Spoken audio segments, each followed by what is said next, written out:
They just were really never, ever apart. Vernon and Catherine Rickingham were high school sweethearts. After they got married, he enlisted back in World War II. That's how their children remember it. He was always Waiting for her. waiting for her. He was her everything. She was his treasure. Whatever mother wants, whatever mother wants. Yep.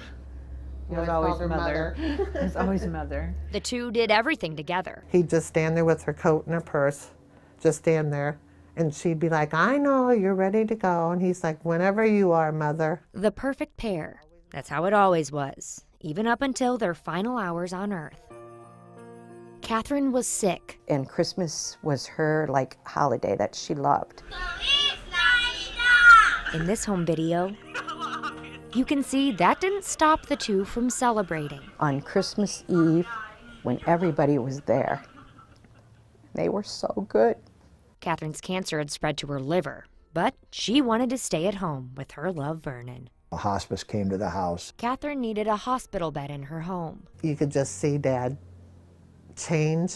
Vernon refused to sleep with the bed in the room. That was the sign that he needed to let go. Is just so ironic because, you know, we were all expecting Mom to go first. Later that night, Vernon grew restless. He said he had to go to the bathroom. That night, he fell. The fall sent Vernon to the emergency room, where all he could think about was his darling back home. He was just kind of rambling. Where's Mom?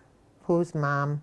And I said, Dad, Mom is at home. When he saw that, you know, everybody was going to take care of her for whatever amount of time that she had left, that he would go ahead.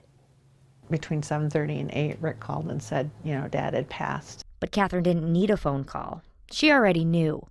Vernon was waiting. She said to me, Dad's here, he's on the porch. My mom always wanted a Lincoln Continental with the big wheel in the back, to the point that, like, one of my aunts brought her one of those little tiny Lincolns with the big wheel in the back. Your dad's coming with the car with the wheel on the back.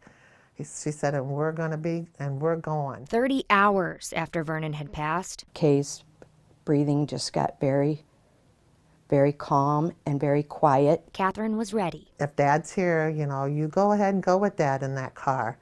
And she just said, okay, and she closed her eyes, and that was it.